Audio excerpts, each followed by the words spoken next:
တေးတံပေးမဲ့နေမိထဲကနောက်ဆုံးနာရီလေးမှာတကယ်တမ်းဘာတွေဖြစ်နေတယ်လဲဆိုတာတွေ့ဖူးကြလား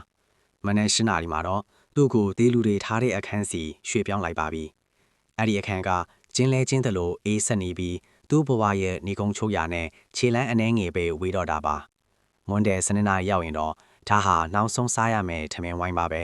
သူအစားချင်ဆုံးအရာမှန်သမျှကိုမာယူနိုင်ပါတယ်ဘာလို့လဲဆိုတော့ဒါဟာဒီဘဝမှာသူကိုယ်တိုင်စိတ်ချရွေးချယ်ခွင့်ရတဲ့နောက်ဆုံးအရာဖြစ်နေလို့ပါပဲညနေ၄နာရီမှာတော့နောက်ဆုံးဖုန်းခေါ်ဆိုမှုပေါ့ဒီလောကကြီးကိုနှုတ်ဆက်ဖို့နဲ့ရင်ထဲမှာကြန့်ရှိနေသမျှအားလုံးကိုဖွင့်ဟပြောပြဖို့အတွက်15မိနစ်ပဲအချိန်ရပါတော့တယ်